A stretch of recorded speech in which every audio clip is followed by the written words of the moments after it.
도리사리에 십자가 섰으니 주가 고난을 당한도다. 험한 십자가를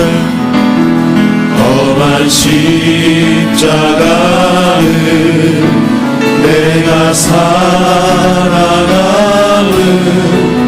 주가 보혈을 흘리릴세.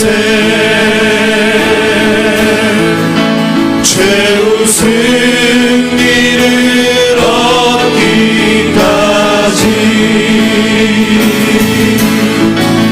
주의 십자가 살아가리.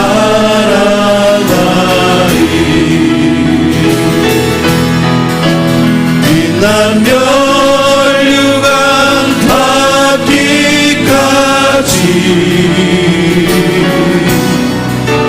험한 십자가 붙들겠네.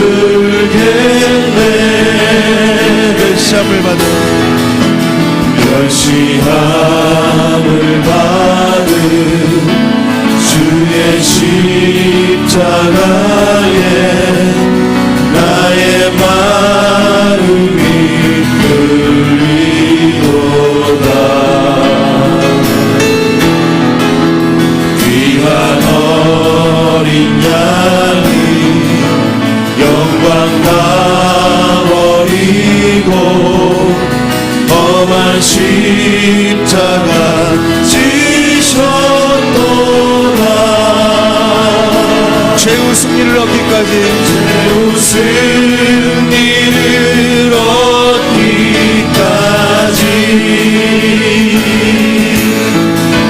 주의 십자가 살아나리. 빛난 멸류관 닿기까지 빛난 멸류관 닿기까지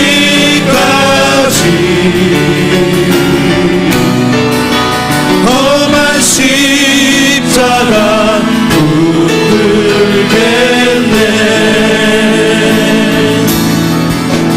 험한 십자가에 주가 흘린 피를 믿는 마음으로 바라보니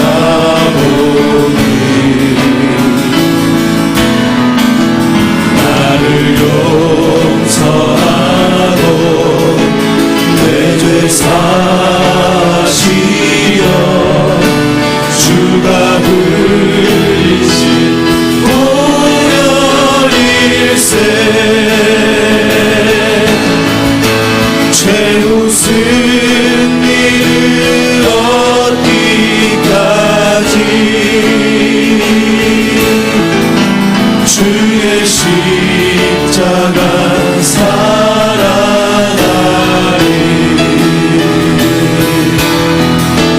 빛난 멸류관 닿기까지 험한 십자가 붙들겠네. 주가 예비하신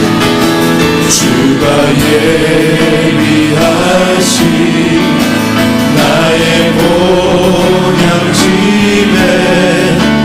나를 부르신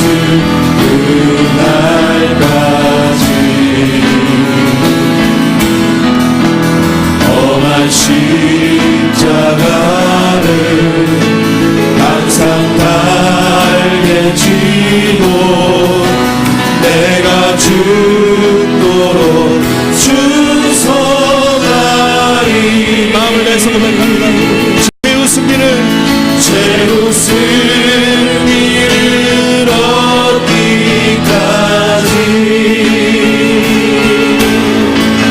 주의 십자가 살아나리.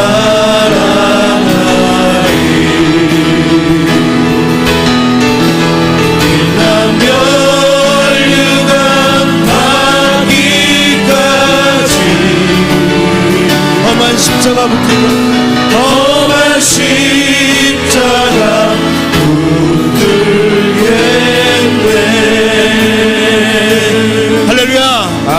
같이 손뼉치고 찬양하겠습니다.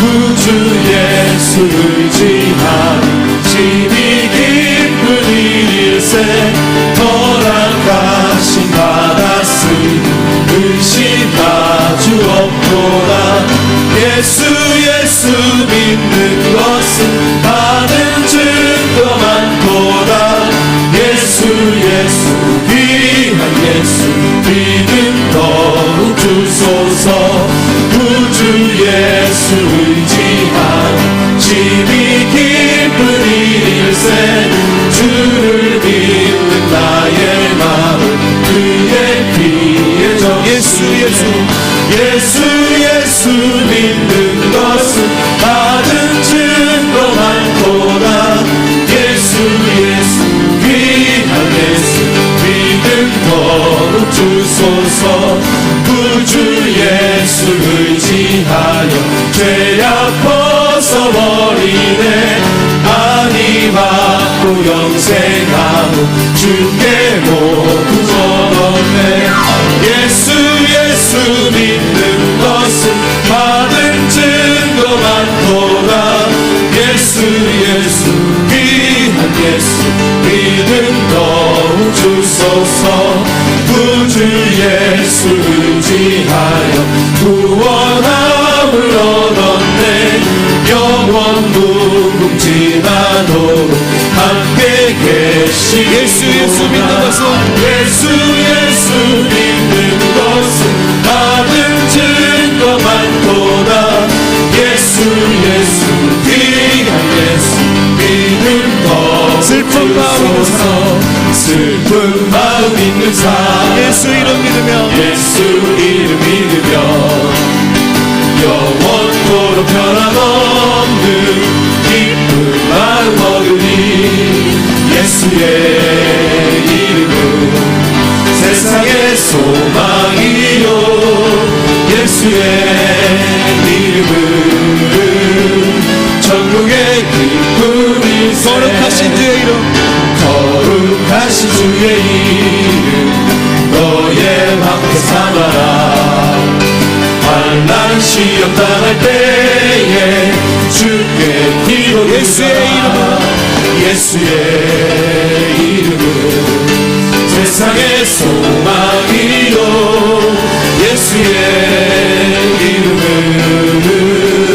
천국의 기쁨일세 존귀하신 주의 이름 우리 기쁨 되도다 주의 품에 안길 때에 기뻐 찬송 부르리라 예수의 이름은 세상의 소망이요 예수의 이름은 천국의 기쁨일세 우리 갈 길 다간 후에 보좌 앞에 나가 왕의 왕께 경배하며 멸류관을 드리니 예수의 이름은 세상의 소망이요 예수의 이름은 천국의 우리 갈 길 나간 후에 우리 갈 길 나간 후에 보좌 앞에 나가 왕께 경배하며 멸류관을 드리니 예수의 이름은 세상의 소망이요 예수의 이름은 천국의 기쁨일세 예수의 이름은 예수의 이름은 세상의 소망이요 예수의 이름은 천국의 기쁨일세 내가 주인 삼은 모든 것 내려놓고 내 주 대신 주 앞에 나가 내가 사랑했던 모든 것 내려놓고 주님만 사랑해. 주인 삼은 내가 주인 삼은 모든 것 내려놓고 내 주 대신 주 앞에 나가 내가 사랑했던 모든 것 내려놓고 주님만 사랑해. 주 사랑 거친 풍랑에도 깊은 바다처럼 나를 잠잠케 해. 주 사랑 내 영혼의 반석 그 사랑 위에 서리. 내가 주인 삼은 내가 주인 삼은 모든 것 내려놓고 내 주 대신 주 앞에 나가 내 주 대신 주 앞에 내가 사랑했던 모든 것 내려놓고 주님만 사랑해. 주 사랑 거친 풍랑에도 깊은 바다처럼 나를 잠잠케 해. 주 사랑 내 영혼의 반석 그 사랑 위에 서리. 주 사랑 거친 풍랑에도 깊은 바다처럼 나를 잠잠. 주 사랑 내 영혼의 반석 그 사랑 고백합니다. 주 사랑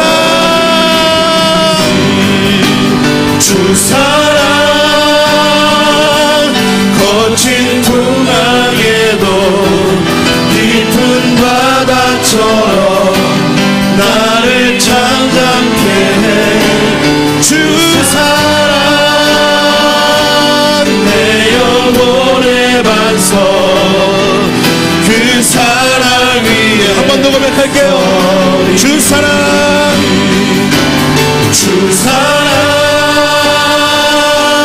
거친 풍랑에도 깊은 바다처럼 나를 잠잠케 해. 주 사랑 내 영혼의 반석 그 사랑 위에 서리. 그 사랑 위에 서리. 그 사랑 위에 서리. 그 사랑 위에 서리. 다 같이 일어나신 채로 십자가 하나님께 올려드리겠습니다.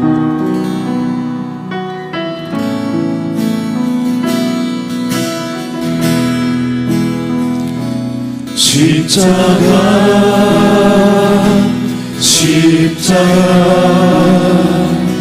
그 위에 나 죽었네. 그 사랑 내 속에 강같이 흐르네. 십자가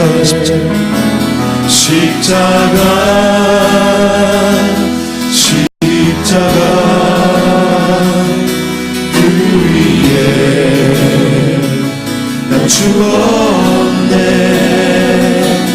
그 사랑 속에 강같이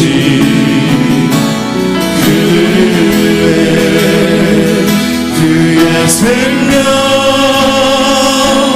내 속에 그의 능력 내 안에 그의 소망 내 삶에 나의 삶 주의 십자가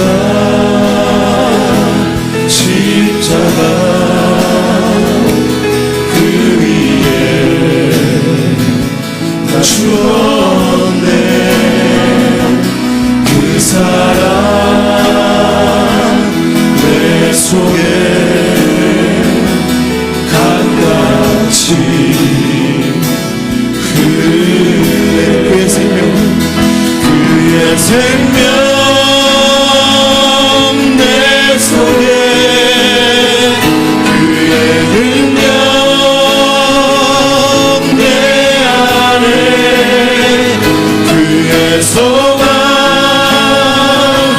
내 삶에 나의 삶 주의 십자가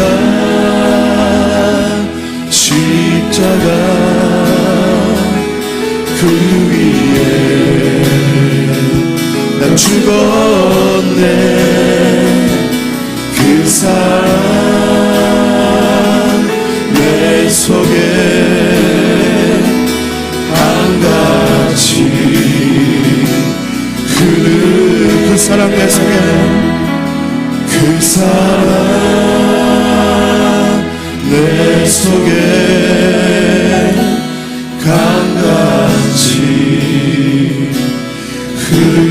흐르네. 기도하겠습니다. 십자가의 사랑을 붙잡습니다. 그 사랑이 우리를 깨끗하게 하고 그 사랑이 우리를 자유케 합니다. 그 능력이 우리 마음 가운데 새로운 빛을 줍니다. 이 시간 십자가의 능력을 붙잡고 주님 앞에 나아가길 소원합니다. 십자가의 능력으로 우리 마음 가운데 복음의 야성이 다시 깨어나기를 소원합니다. 주님 함께하여 주옵소서. 우리 주여 한번 외치고 함께 기도하겠습니다. 주여 우리 마음 가운데 주여 복음의 야성이 깨어나시고 주의 능력이 함께하셔서 주의 십자가의 능력을 붙잡소서. 그의 주님의 마음 가운데 그의 사랑이 우리 마음 가운데 아버지 주님의 놀라운 하나님의 사랑과 능력으로 말미암아 복음의 야성이 깨어나고 복음의 능력이 깨어나고 내 마음 가운데 복음의 야성이 깨어나 복음의 야성으로 세상을 실패하고 세상을 향해 나아가며 복음을 증거하는 삶을 살 수 있도록 인도하여 주시옵소서. 성령이시여 우리들의 마음 가운데 놀라운 주의 능력을 허락하여 주옵소서. 성령이시여 우리들 마음 가운데 복음의 능력을 다시 일어나게 하여 주옵소서. 성령이시여 그의 사랑이 우리 마음 가운데 흘러나는 것을 느끼고 깨닫게 하여 주시옵소서. 우리의 손과 발과 다리에 힘을 다하여 주셔서 성령께서 아버지 하나님 복음의 야성으로 온 땅을 지배하는 하나님의 사람들 하나님 세상에 감당하지 못하는 하나님의 사람들로 아버지 하나님 우리를 만들어 주시옵소서. 주여 함께하여 주옵소서. 우리 예담섬을 위해서 기도하겠습니다.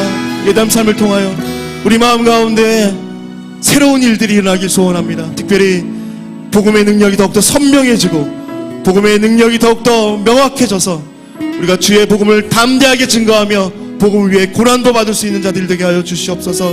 아버지 하나님 우리들 마음 가운데 복음의 야성이 깨어나서 안락함과 편안함을 버리고 세상에 물들었던 우리들의 마음들을 버리고 오직 새로운 마음으로 주의 말씀을 가지고 세상에 나가며 주의 말씀을 세상 가운데 증거하는 우리가 되게 하여 주옵소서. 우리 함께 큰 목소리로 기도하겠습니다.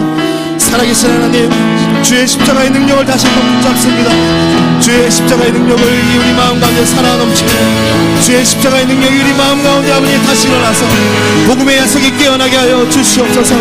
복음의 야성으로 우리의 삶이 변화가 되고 복음의 야성으로 아버지 하나님 우리의 모든 것들이 변화가 되고 예담 삶을 통하여 하나님이 주시는 놀라운 것들이 아주 나타나기를 간절히 소원하오니 주님 예담 삶 가운데에서 특별히 임하여 주시옵소서. 우리 예담 삶 하나님께서 허락하신 이 모든 시간 가운데 우리의 마음이 깨어지고 우리의 영혼이 깨어나서 아버지의 안락함과 편안함을 모두 다 버리고 주님 앞에 나아가는 우리를 될 수 있도록 주여 인도하여 주시옵소서. 십자가의 능력을 붙잡으며 최후 승리를 믿으며 십자가의 능력을 앞으로 나가는 우리 인생 될 수 있도록 주여 함께하여 주시옵소서.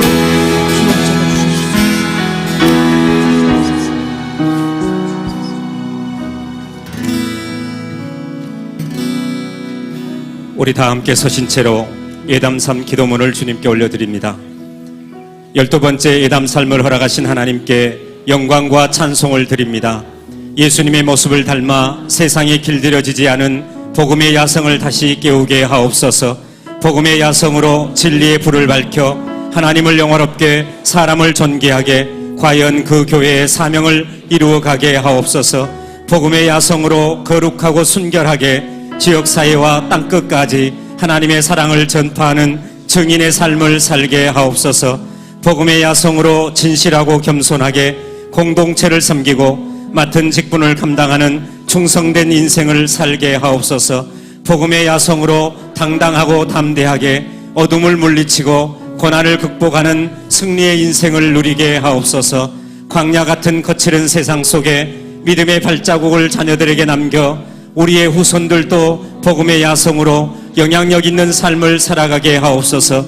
복음의 야성으로 광교 비전의 위대한 꿈을 꾸며 복음의 야성으로 힘찬 발걸음을 내딛어 학교 건립과 예배공간 확보를 이루어가게 하옵소서. 복음의 주인이신 예수님의 이름으로 기도합니다. 아멘.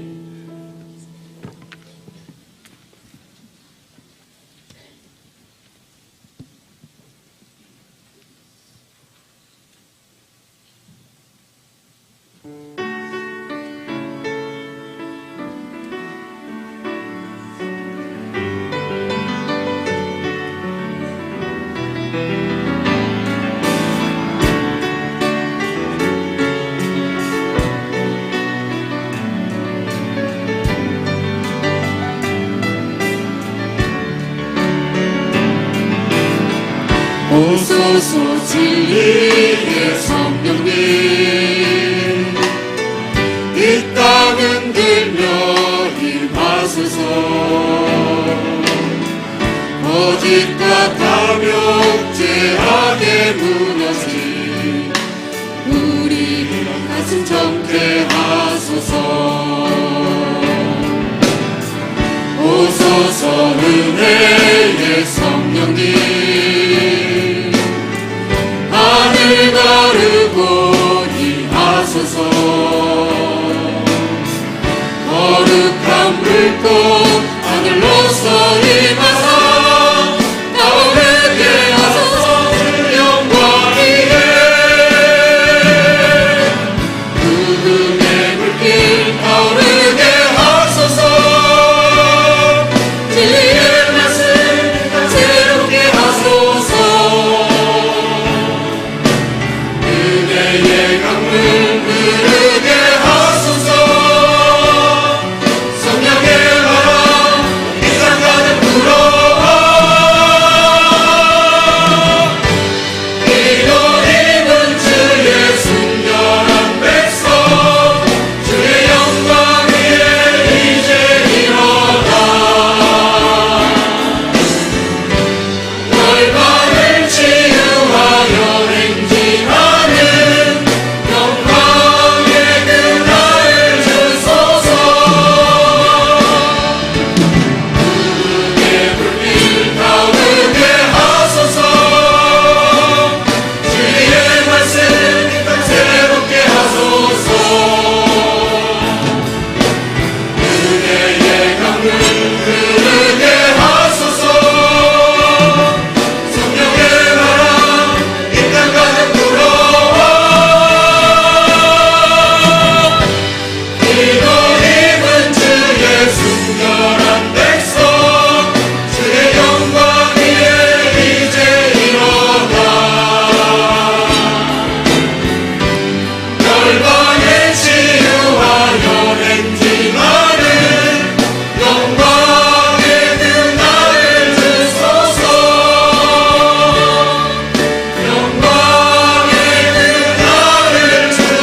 할렐루야. 오늘 아침 역시 위원장님들께서 귀한 창해 주시는데 우리 교회에 약 270여 개의 위원회가 있습니다. 각 위원회를 섬기시는 모든 위원장님들 또 소속되어 계시는 성도님들 하나님의 뜻을 이루어 과연 그 교회를 이룰 수 있도록 다시 한번 큰 격려의 박수, 뜨거운 박수로 하나님께는 영광을 우리 위원장님들 감사합니다. 대단히 감사합니다. 옆 사람과 인사하는 시간 돌아왔습니다. 어찌 이 새벽에 이렇게 잠도 없으십니까? 참 대단하십니다. 잘 나오셨습니다. 감사합니다. 승리하세요. 얼굴 보니까 옆 사람 얼굴이 예수님 얼굴 많이 닮은 것 같아요? 예. 그렇습니다. 감사합니다. 하나님 말씀 함께 보겠습니다. 베드로전서 2장 19절입니다. 함께 읽습니다. 애매히 고난을 받아도 하나님을 생각함으로 슬픔을 참는 이는 아름다우나. 다시요. 애매히 고난을 받아도 하나님을 생각함으로 슬픔을 참으면 이는 아름다우나. 표준 세번역 성경에는 이 구절이 이렇게 되어 있습니다. 억울하게 고난을 당하더라도 하나님을 생각하면서 괴로움을 참으면 그것은 아름다운 일입니다. 예수님을 믿지 않는 아주 큰 부잣집에 예수 믿는 하인이 하나 살고 있었습니다. 어느 날 주인이 예수 믿는 하인을 불러서 이렇게 말합니다. 야, 나는 예수 안 믿어도 이렇게 잘 사는데 너는 예수 믿으면서 맨날 그렇게 지질이 궁상맞게 가난에 찌들어 사는 것, 예수 믿는 게 뭐냐 도대체. 시비를 걸어왔습니다. 하인은 이 주인이 이렇게 시비를 걸어오자 정중하게 주인에게 이야기했습니다. 제가 참 죄송하지만 한 말씀 드려도 되겠습니까? 그래, 한번 해보거라. 사냥꾼이 사냥을 하는데 마침 두 마리의 사슴이 있습니다. 두 마리의 사슴을 보고 사냥을 위해서 총을 딱 쐈는데 한 마리는 정통으로 맞아서 그 사람이 죽고 그 자리에서 죽었고, 한 마리의 사슴은 다리에 맞아서 막 절뚝거리고 도망가는데 사냥꾼이 어느 사슴을 따라갔겠습니까? 여러분 같으면 어느 사슴을 따라갔을까요? 그냥 생각을 물어봤어요. 제가 정답을 기대하는 게 아니고 대답이에요. 어느 거 따라갔을 것 같아요? 죽은 거? 달에 끌고 나가는 거? 예, 그렇습니다. 이미 죽은 거는 그냥 있으니까 그건 그냥 두고 다리 질질 끌고 도망가는 놈을 따라간다. 그렇습니다. 예수 믿는 사람들이 이 세상에 살아가면 그저 굉장히 어려움을 겪는데 이미 죽은 놈은 절대 마귀가 따라가지 않습니다. 살아서 발버둥 치고 살려고 하는 사람을 따라가지, 마귀도 이미 죽은 건 저건 내 거기 때문에 안 따라간다. 주인이 어떻게 됐을까요? 주인이 무슨 소리인지 이해는 하셨어요? 당신은 이미 마귀 거라 그렇고, 살아있는 사람들은 이 세상에 살아가면서 그렇게 늘 상처투성이로 당신은 살았어도 살아난 게 아니고 이미 죽은 거고. 그렇습니다. 그리스도인들이 살아있기 때문에 마귀의 공격을 받는 거예요. 바르게 살려고 하고 진리로 살려고 하고 정직하게 살려고 하고 정말 무언가 옳게 살려고 애를 쓰니까 갈등을 일으키고 마귀하고 끊임없이 싸우는, 마귀의 공격을 받는다, 그런 말입니다. 구원받은 성도들 공격해요. 구원받지 않은 사람들은 그냥 둬도 다 내 거니까 마귀가 공격을 안 하는 겁니다. 이 땅에서 우리가 시험을 당하고 공격을 받고 여러 가지 어려움을 당하는 것은 물론 하나님의 섭리와 경륜 가운데 있는 것도 있지만 많은 마귀의 공격으로 어려움을 겪는 것, 내가 무언가 바르게 살려고 하기 때문에, 복음으로 예수 그리스도를 믿는 믿음으로 살려고 하기 때문에 고난받는 그런 경우가 있습니다. 우리가 예수 믿는 믿음을 지키려고 애를 쓰다 보니까 상대방에게 오해를 받고, 뭐 그렇게 유난히 네가 왜 그렇게 나를 때리냐, 이런 말을 듣게 되는 겁니다. 적절하게 타협하고 적절하게 함께 죄도 짓고 그러면 괜찮을 텐데, 그러나 그렇게 살 수 없다고 말하는 사람이 복음의 사람이라고 믿습니다. 예수를 믿는다고 말하면서도 그 사람들과 똑같이 늘 그렇게 하는 사람은 죄송합니다, 예수 안 믿는 사람이에요. 교회 다니는, 교회의 멤버십은 갖고 있는데 하늘나라 시민권은 없는 사람이에요. 정말 예수를 믿고 정말 예수 그리스도를 구주와 주님으로 영접했다면 이 땅에서 끊임없는 갈등이 일어나야 죄악 세상 속에 살아가면서 때로는 거기에 부딪혀서 상처를 받고 때로는 쓰러지고 넘어지는 그런 고난을 받을 수밖에 없습니다. 더구나 억울하게 받죠. 억울하게. 사실 억울하기로 말하면 요셉만큼 억울한 사람이 어디 있어요? 다니엘만큼 억울한 사람이 어디 있어요? 예수님만큼 억울하게 살아가는 사람이 어디 있겠습니까? 예수를 믿는다는 것은, 성경 속에 믿음으로 산다는 것은 억울하게 살아가는, 애매히 고난을 받아도, 애매히 억울하게 고난을 당하여도 주님을 생각함으로 참으면 그것이 아름답다고 성경은 말하고 있습니다. 예수님께서 말씀하십니다. 너희가 세상에서는 환난을 당하나, 세상에서는 환난을 당하나. 환난을 안 당하는 게 그리스도인이 아니라 세상에서 환난을 당한다고 말해요. 거듭 강조하지만 마치 이번 예담삼 12차가 뭐 고난받고 사람이 병들고 어려움을 겪는 것만 그리스도인의 삶인 것처럼 생각되는지 모르지만 우리는 그동안 너무 값싼 복음을 들어왔어요. 예수 믿으면 잘 되고, 맞아요, 잘 되는 게 있어요. 그러나 반면에 예수 믿어도 안 되는 게 있어요. 안 되는 게 있어요. 어저께 성경 말씀이 기억나십니까? 믿는 사람들이나 믿지 않는 사람들에게 하나님께서 똑같이 태양을 허락하시고 비를 내리신다. 그런 것은 단지 가뭄을 만났을 때 믿는 사람들의 태도가 다르다는 겁니다. 비가 오지 않을 때 믿는 사람의 태도가 달라요. 촛불이 언제 필요하죠? 아주 정확하게 말씀하셨어요. 어두울 때, 전기불이 꺼질 때, 밝은 때는, 태양이 떠 있을 때는 햇빛이, 촛불이 필요 없습니다. 어두운 세상이기에 우리가 빛이 되어야 하고, 썩어가는 세상이기에 우리가 소금이 되어야 한다, 그런 말입니다. 평안이 언제 필요합니까? 전쟁이 일어날 때, 싸움이 일어날 때 평안이 필요해요. 계속 평화로울 때는 평안이란 말이 필요 없어요. 마음에 갈등이 있고 두려움과 염려와 걱정이 있고 갈등, 싸움이 생기고 그럴 때에 참된 평안. 예수님이 떠나가시고 불안에 떨고 있는 제자들에게 나타나셔서 내가 너희에게 평안을 주노라. 내가 너희에게 주는 평안은 세상이 주는 것과 같지 않다. 평안이 필요합니다. 두려워 말라, 내가 너와 함께하는. 성경책 속에 두려워 말라는 말이 무려 365번 있어요. 어떤 신학자가 그런 말을 했어요.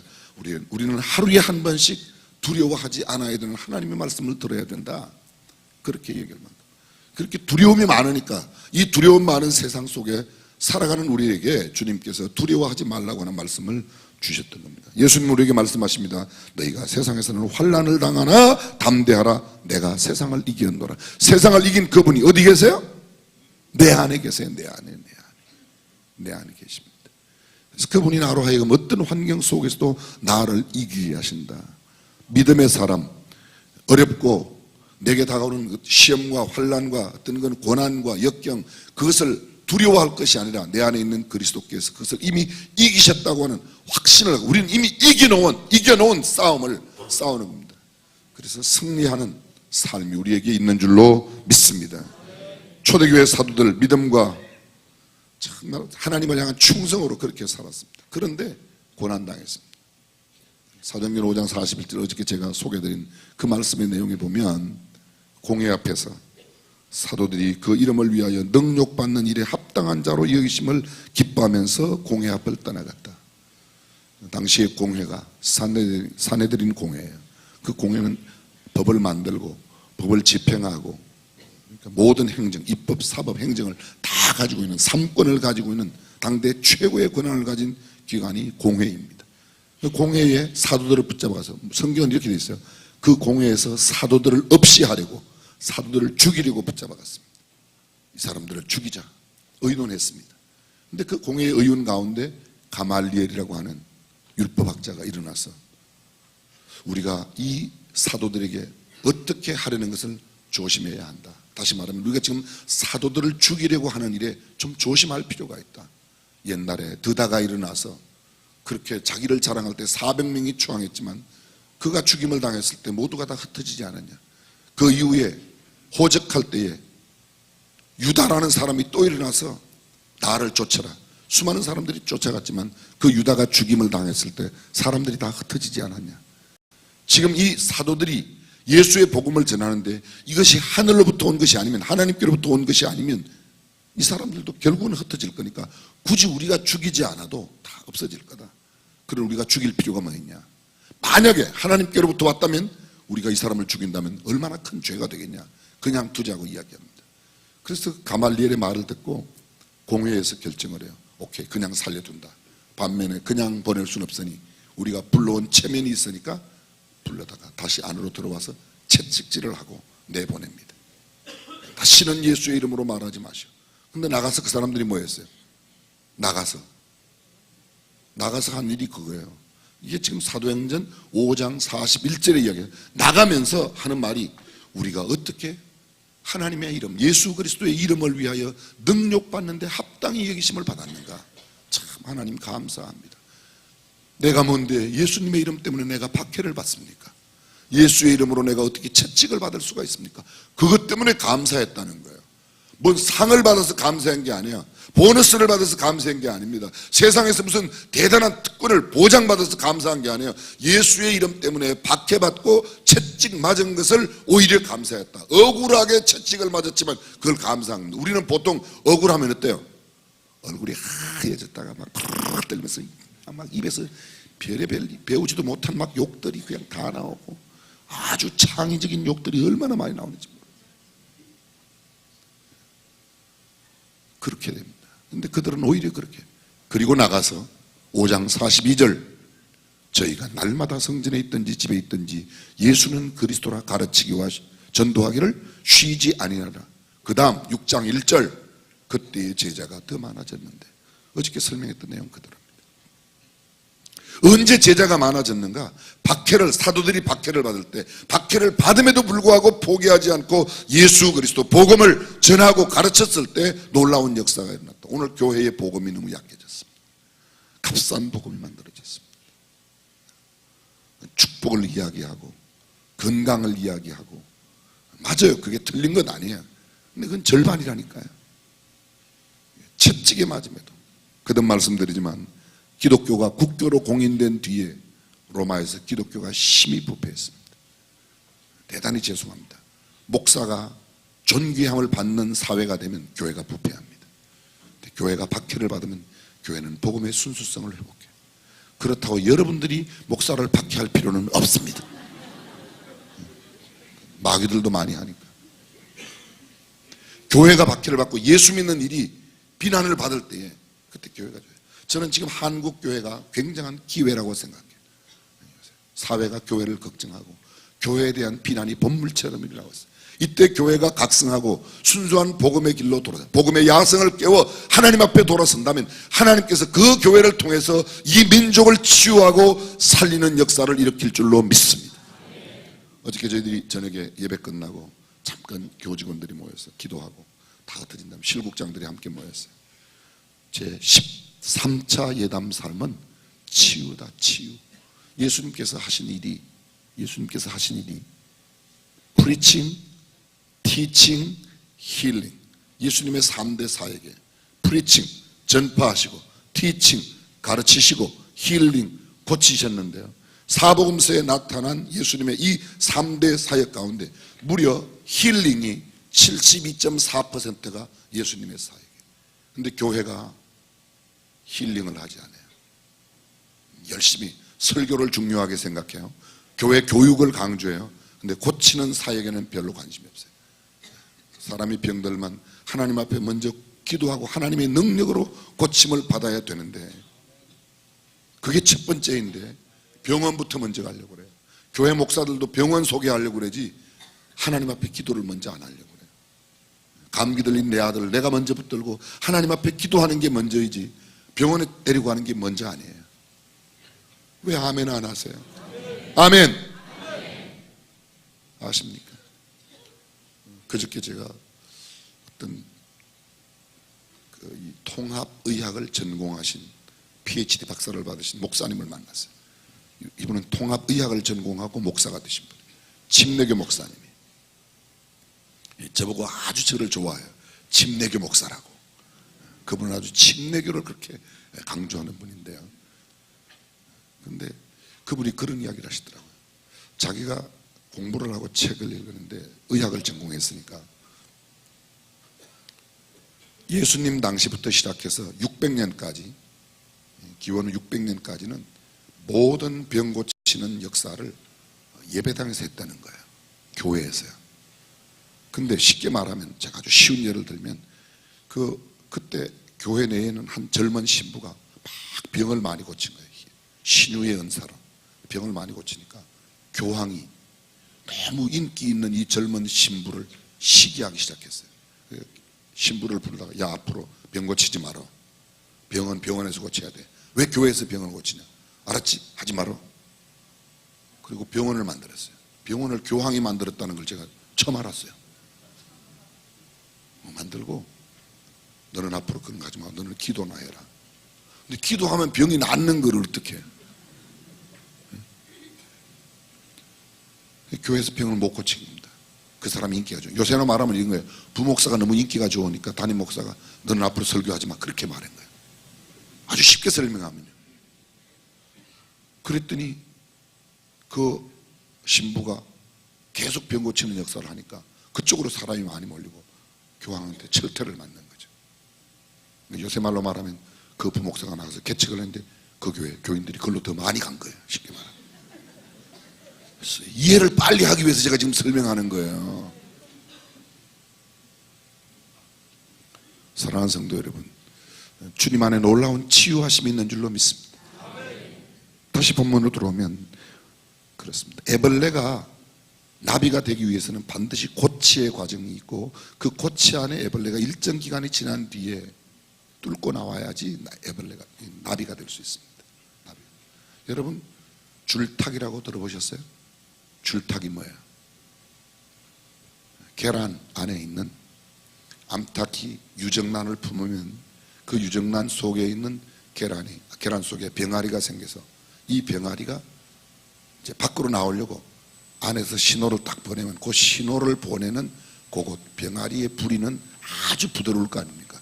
거기 똑똑 신호를 보내면 엄마 닭이, 어미 닭이 알을 품고 있다고 그 알, 애기 닭이 쪼는 고기다가 애기 병아리가, 애기 닭이 아니고 병아리가 그 쪼는 그곳에 엄마가 부리로 바깥에 똑똑해가 이렇게 탁 깨지면 병아리가 나온대요. 요거를 줄탁, 안에서 이렇게 하는 걸 신호를 보내는 걸 줄이라고 그러고 밖에서 어미 닭이 이렇게 때리는 걸 줄탁이라고 그래요. 근데 그 병아리가 막 이제 태어나는 병아리가 그걸 쪼는 게 얼마나 힘들겠어요. 또 어미닭 품속에서 보통 어미닭의 품속에 이 품속의 온도가 42도래요. 42도. 사람의 몸에 열이 42도 되면 막 굉장히 뜨겁죠. 예? 보통 목욕탕에 가면 온탕은 38도, 39도고 열탕은 42도예요. 열탕 들어가면 뜨겁죠. 거기에서 21일이 있어야 이 계란이 병아리로 3주일. 예? 3주일. 제가 농업을 공부했어요. 믿어주시길 바라요. 그 과정 42도에서 21일에 품 안에 있어야 되고 그리고 병아리가 되었을 때 이런 고난을 뚫고 그 계란 껍질을 깨고 나와야 병아리가 되지. 그 안에 있으면 뭐예요? 그 안에서 그냥 죽으면 그게 발류시라고 그러는 겁니다. 필리핀에 가면 그 병아리를 팔아요. 계란 안에서 죽은 병아리를 삶아가지고 팔아요. 그걸 또 맛있다고 먹는 사람들이 있더라고요. 죄송합니다. 제가 아는 게 너무 많아서 자꾸 옆으로 가서. 고난 없이 영광 없습니다. 병아리의 세계는 이 뜨거운 어미닭의 품속에 있는 이 뜨거운 그 기간 21일을 지나야만 합니다. 그리고 이 줄탁을 거쳐야 병아리가 될 수 있습니다. 애벌레가 누에고치를 뚫고 나와야 그게 나비가 되지. 아이고 힘들지. 그리고 딱 잘라주면 그 나비가 온전한 나비가 못 돼. 온전한 나비. 그리스도인의 아름다운 품성은 고난과 역경 가운데 연마되고 훈련되어야 하나님이 쓰시기에, 하나님이 보시기에, 세상이 부러워하기에 아름답게 보이는 그런 고상한 인격자가 될 줄로 믿습니다. 그래서 성경은 말합니다. 애매히 고난을 받아도 주님을 생각함으로, 그리스도를 생각으로 참으면 이것이 아름다운 일이다. 그리스도인들의 삶에는 뭐가 있다고요? 고난이 있다. 복음의 야성을 깨운다는 것은 그 고난 속에서도 복음으로 살아가는 그리스도인의 삶을 유지하는 것입니다.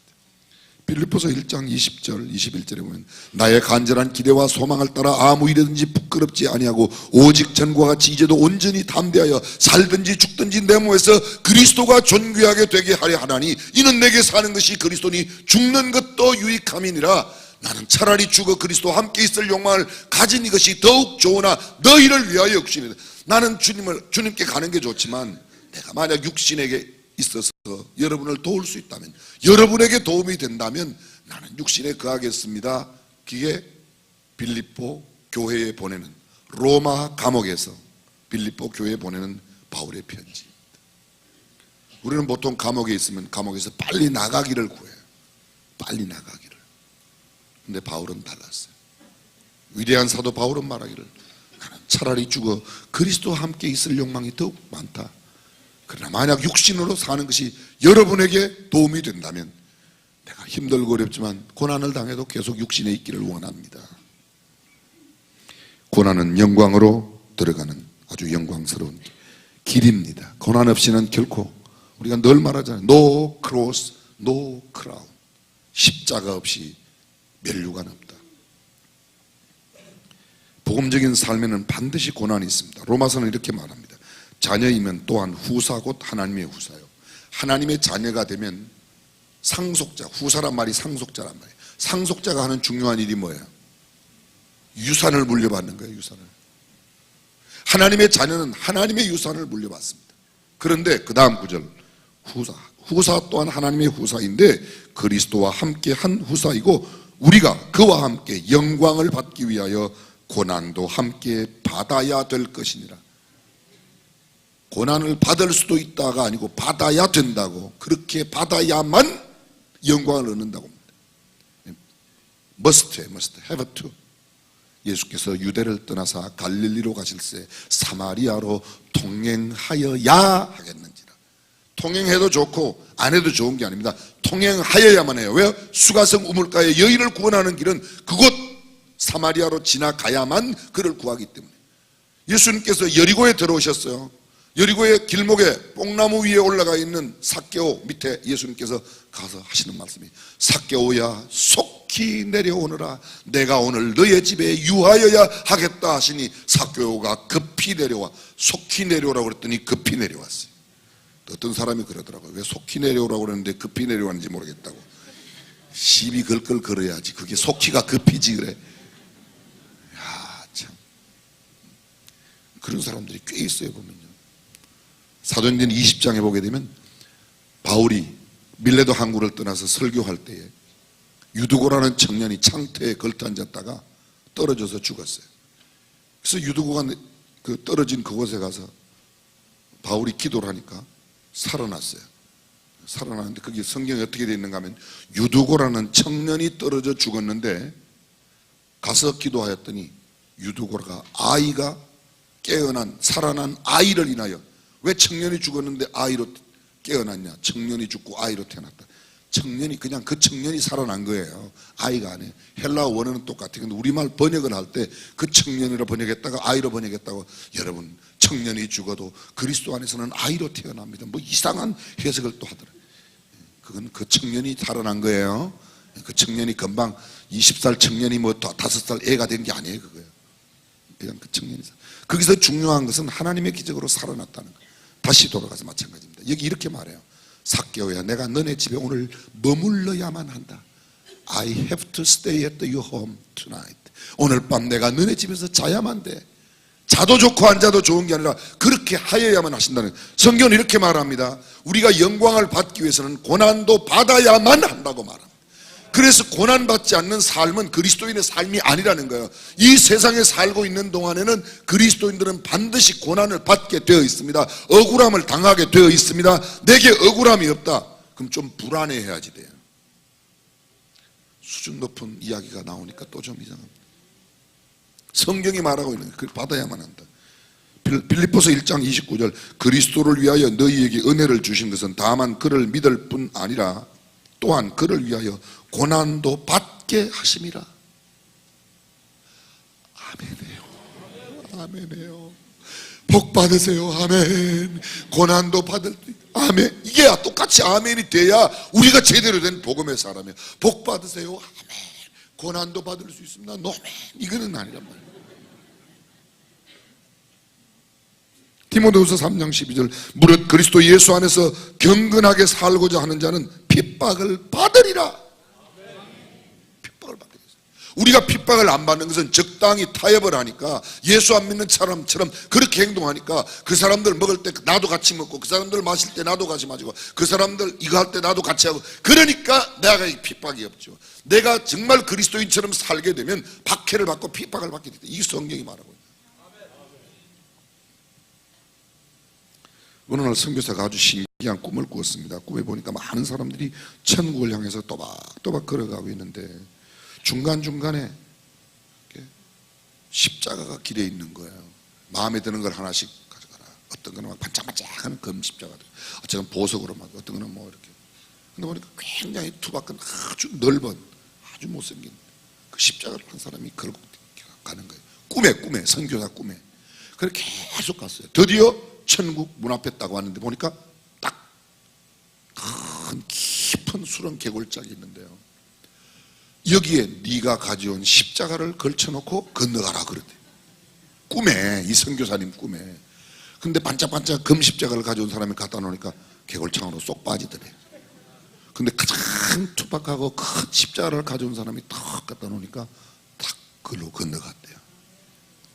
그리고 막 건너가지 못한 사람들이 막 아우성치다가 꿈에서 깼대요. 이거는 선교사 꿈 이야기지 성경에 나오는 이야기는 아니에요. 근데 저는 이런 생각을 가져요. 이 선교사의 꿈 이야기가 우리에게 주는 교훈은 이 땅에서 고난을 받는 것이 영광스러운 천국에, 그러면 작은 십자가, 뭐 예수님을 작게 믿은 사람은 천국에 못 들어가냐, 그런 뜻은 아니지만 적어도 이 꿈속에서 이야기하고자 하는 핵심은 영광을 얻기 위해서는 고난이 있어야 된다. 번쩍이는 십자가가 아니라 고난의 십자가가 십자가입니다. 사랑하는 성도 여러분, 저와 여러분들이 이 땅에 살아가며 어떤 고난이 있더라도 이 고난을 능히 주님을 생각함으로 참아내는 성도가 되어야 할 줄로 믿습니다. 사람들이 그렇게 말해요. 당신은 어떤 사람처럼 되고, 성경에 가장 존경하는 인물이 누구고, 성경에 당신의 롤 모델이 누구냐. 롤 모델, 내가 본으로 삼고 싶은 사람이 누구냐고 물으면 많은 사람들이 요셉이라 그러고 다니엘이라 그러고 뭐 그렇게 이야기해요. 어떤 사람들은 나는 이삭처럼 큰 부자가 되고 싶다, 이런 사람도 있고, 나는 야곱처럼 이렇게 이야기가 있어요. 그런데 요셉이 되고 싶다, 야곱이 되고 싶다 그러면 요셉이 총리가 된 것만 내가 본받는 게 아니고, 요셉이 노예로 팔려가서 보디바라의 집에서, 여러분 요셉의 생애가 얼마나, 우리가 지금 성경에 나오니까 요셉이 대단한 거지만 요셉은 정말 참 인생이 참 기구해요. 우리가 따져보면요. 요셉의 엄마는 야곱의 아내인데 가장 사랑하는 아내였지만, 가장 사랑하는 아내의 까닭에 이 라헬에 낳은 두 아들 요셉과 베냐민, 사실은 형들에게 얼마나 미움을 받았는지 몰라요.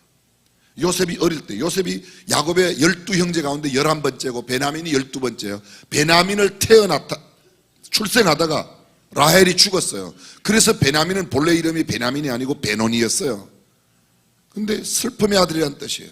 내 이름을 바꾸라. 그래서 아버지가 이름을 바꿔요. 뭐로? 베냐민으로 바꿔요. 그건 기쁨의 아들이라는 뜻이에요. 너 앞으로 슬픔의 아들이 아니다, 기쁨의 아들이다. 야곱이 그렇게 이름을 바꾼 겁니다. 자기 동생하고 자기는 엄마 없이 자랐어요. 다른 형제들은 다 실바와 빌하와 레아로 말미암아 다 10명의 자기의 형들은 다 엄마가 있었어요. 그래도 이 요셉은 야곱의 특별한 사랑을 받아서 채색 옷을 입었다. 특별 주문한 옷을 입었다는 거 아닙니까? 그렇게 요셉이 엄마 없이, 형들이 얼마나 미워했어요. 어릴 때 꿈 꿨다고, 자식아 그러면 너 엄마 너 아버지가 너한테 지금 절한다는 말이냐. 그리고 또 미움받고 형들에게 얼마나 미움받았어요. 그 미움받았지만 아버지의 사랑이 그래도 지탱하게 만들었어요. 아무리 형제들이 미워해도 누군가 사랑하는 사람이 있으면 견뎌낸다. 그게 요셉을 통해서. 그 요셉이 집에 아버지 곁에 있는데 형들은 다 멀리 양치러 갔잖아요. 어떤 날 아버지가 요셉에게, 야 너 형들이 양 잘 치는 거 한번 보고 와라. 그 세겜 땅으로 보내요. 세겜 땅에 가봤더니 형들이 없어요. 그 옆에 양치는 사람이 당신네 형들은 저기 도단으로 갔다. 그 도단으로 가봐라. 그래서 도단으로 가니까 도단에서 벌써 사람들이 딱 보고 오는데 저기 그 형제들이 르우벤, 갓, 유다 뭐 전부 다 아셀 전부 다 그 형들이 보니까 저 멀리 색동옷을 입고 오는 동생이 보거든요. 야, 꿈꾸는 자가 오는도다. 저놈의 자식 물 없는 웅덩이 속에 넣어갖고 그 꿈이 어떻게 되는 거 보자. 그죠? 원래는 죽이자고 그랬어요. 근데 야, 죽이면 뭐하냐? 큰형 르우벤이 말하기를 야, 물 없는 웅덩이 속에 넣으면 그냥 죽을 텐데 뭐 우리가 동생을 왜 죽이냐? 그래가지고 그 옷을 벗겨갖고 염소를 잡아가지고 피를, 양이 아니에요, 염소야, 염소를 잡아서 피를 묻혀요. 근데 그 염소 피 묻힌 그 옷을 형들이 가지고 가서 아버지 야곱한테 그러잖아. 아버지, 아무리 생각해도 이 옷은 많이 보던 옷 같은데 이거 동생 옷 같습니다. 짐승에게 아마 물려 죽은 것 같습니다.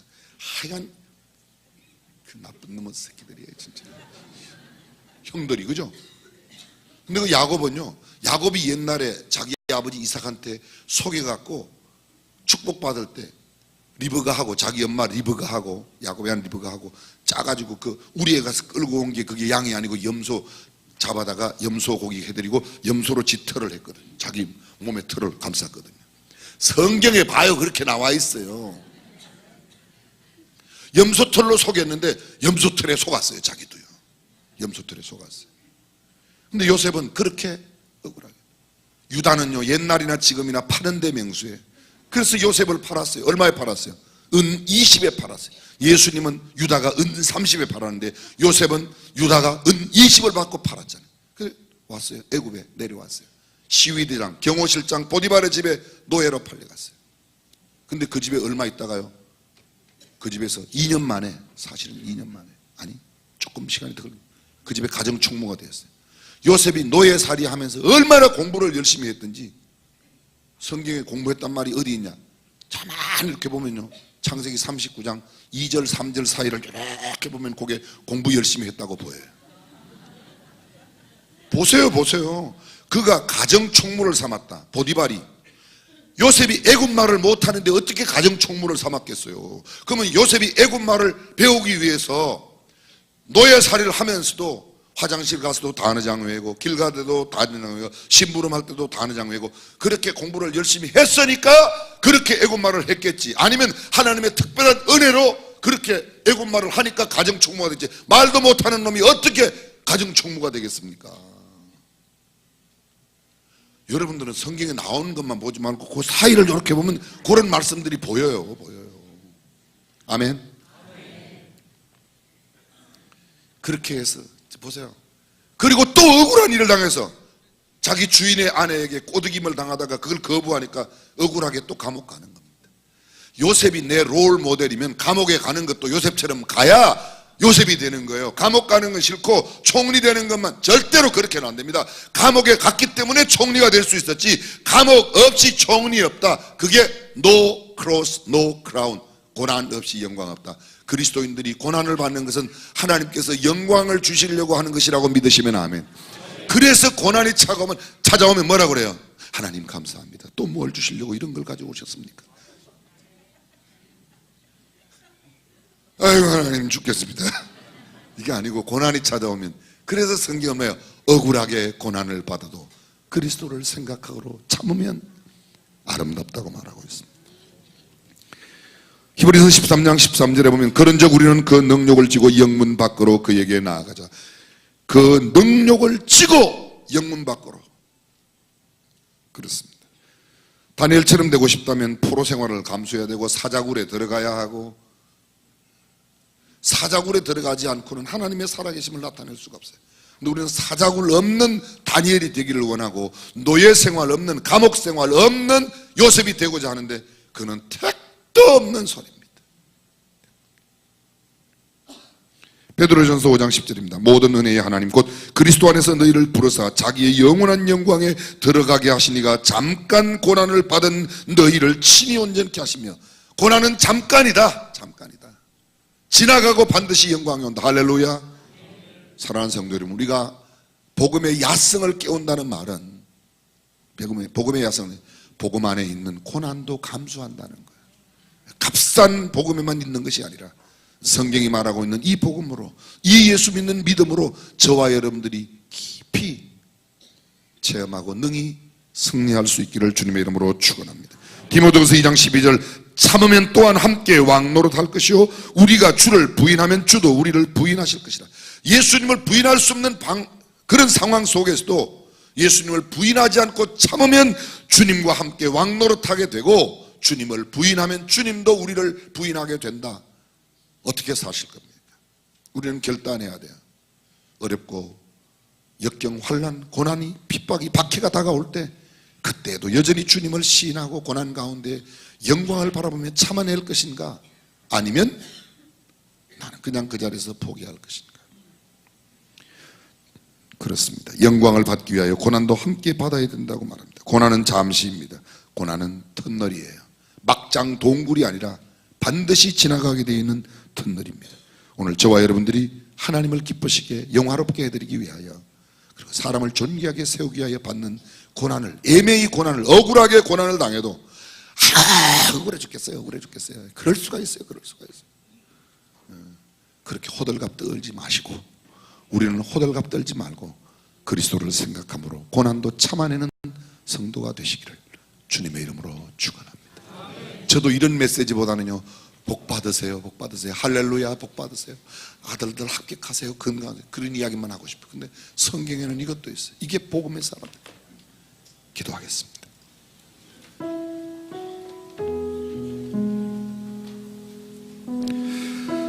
사랑하는 성도 여러분, 예수를 믿는 믿음 안에는 고난도 있다고 성경은 말합니다. 포기하고 적당하게 타협하고 싶은 그런 마음이 들 수도 있습니다. 차라리 포기하고 달아나고 싶은 마음도 있을 겁니다. 아니면 그냥 주저앉고 싶을 때, 도망가고 싶을 때. 그러나 만약 참고 견뎌내면 주님은 우리에게 영광스러움을 허락해 주십니다.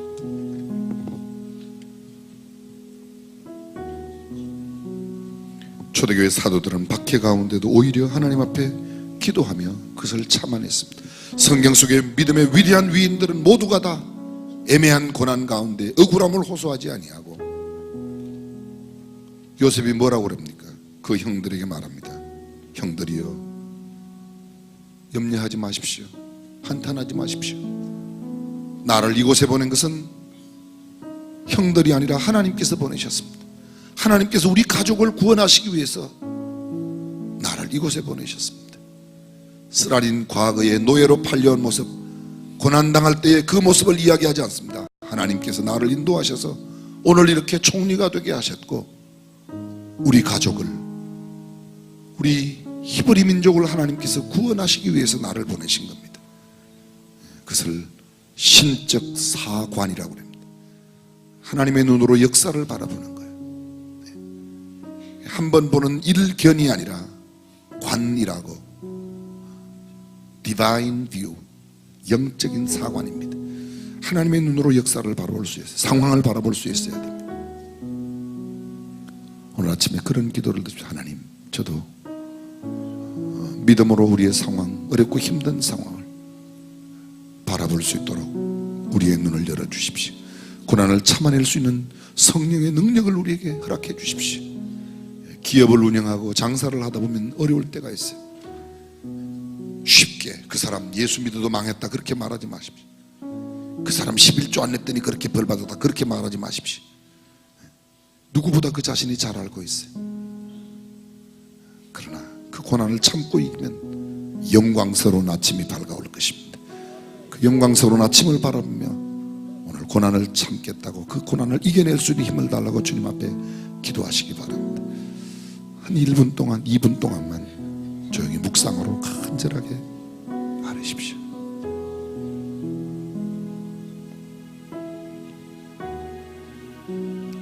네, 주님 도와주시옵소서. 주님 도와주시옵소서. 하나님 도와주시옵소서.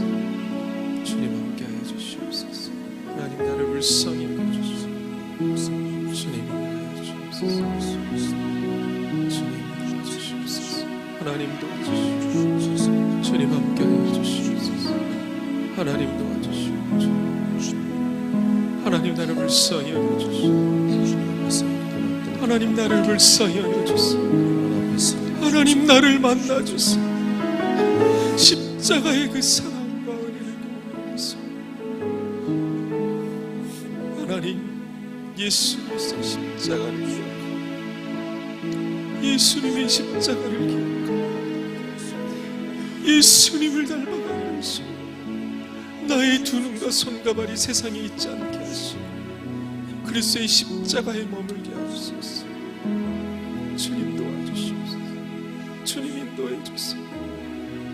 주님의 십자가의 은혜가 그 사랑의 은혜가 강같이 흐르게 하옵소서.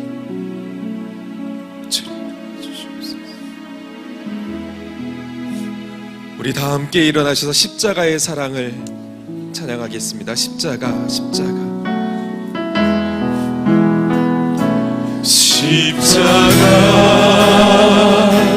십자가 그 위에 나 죽었네. 그 사랑 내 속에 강같이 그 십자가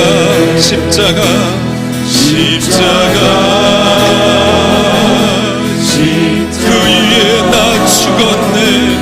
그 위에 나 죽었네. 그 사랑 내 속에 그 강같이 흐르네. 내 속에 강같이 그의 생명 내 속에 그의 능력 내 안에 그의 소망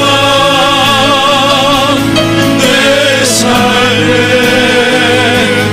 나의 삶 주의 십자가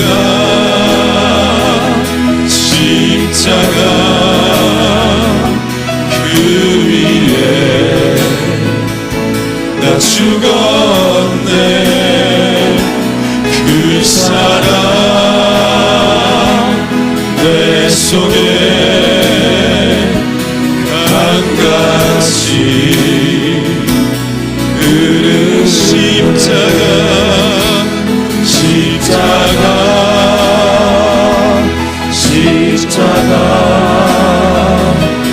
그 위에 나 죽었네.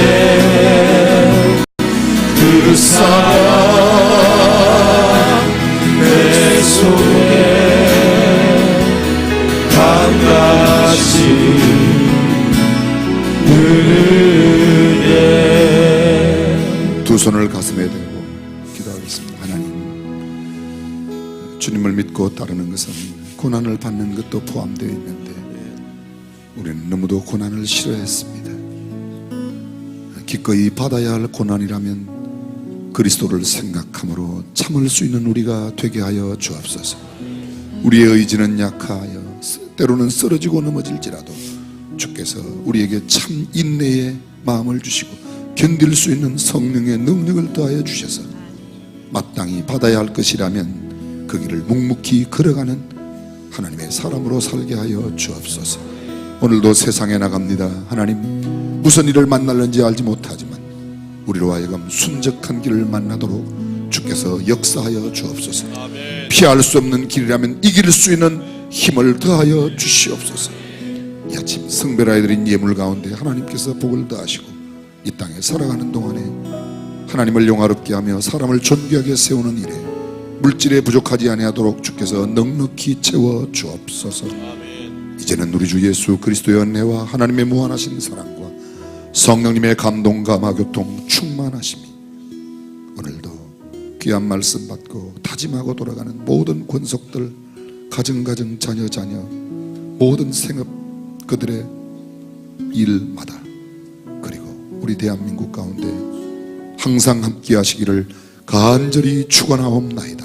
아멘.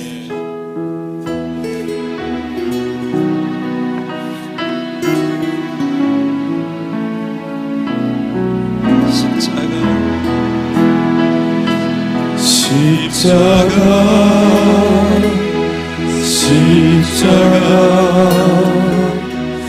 그 위에 나 죽었네.